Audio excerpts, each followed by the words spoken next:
नमस्ते, मी गणेश खेडकर, समाज सुधारक या सिरीज मध्ये तुमचं स्वागत। आता आपण 16वे समाज सुधारक आपल्या सिरीज मधले गोपाळ गणेश आगरकर यांची ओळख करून घेणार आहोत।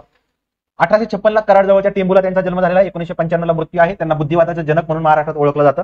त्यांच्यावर कुणाकुणाचा प्रभाव आहे ते पहा। J S. Mill, Spencer, Auguste can't.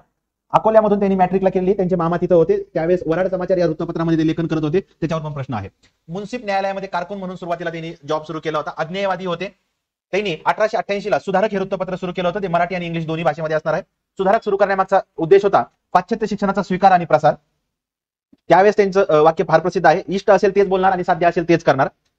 बुद्धिप्रामाण्यवाद, व्यक्ती स्वातंत्र्य आणि समाज सुधारण्याचा आग्रह या तीन तत्वासाठी ते महाराष्ट्रभरात ओळखले जातात। 1880 ला पुण्यामध्ये न्यू इंग्लिश स्कूल स्थापन करण्यामध्ये त्यांचा सहभाग आहे। त्यावेळेस त्यांचे सहकारी टिळक, विष्णुशास्त्री चिपळूणकर आणि आगरकर हे तिघ जण होते। 1884 ला डेक्कन एज्युकेशन सोसायटीची स्थापना केलेली आपल्याला पाहता येते। विद्यापीठ शिक्षण जी भाषा जी आहे देशी भाषा असावी, व्हर्नॅक्युलर लँग्वेज असावी।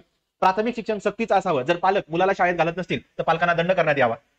हे सगळं लहानपणापासून आपल्याला माहिती आहे। 1891 ला पुण्यामध्ये त्यांची प्रतिकात्मक पदयात्रा काढलेली होती। त्या कशासाठी तर त्यांनी संमती वय बिलाला पाठिंबा दिला होता, त्याचा निषेध म्हणून।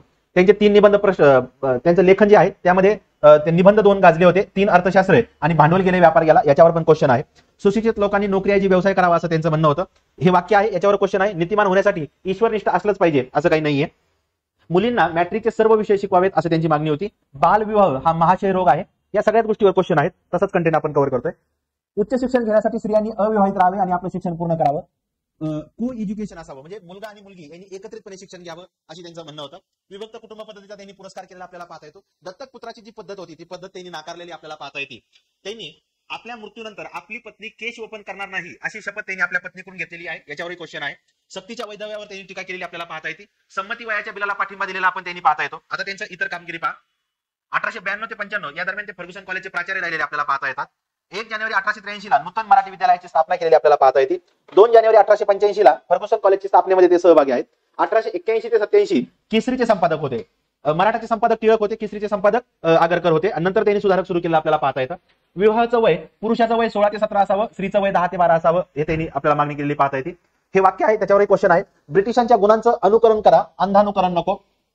त्यांचे ग्रंथावरील प्रश्न विचारले जातात आपल्याला। त्यामध्ये डोंगरीच्या तुरुंगातील आमचे 101 दिवस गाजलेला ग्रंथ आहे, वारंवार विचारला जातो।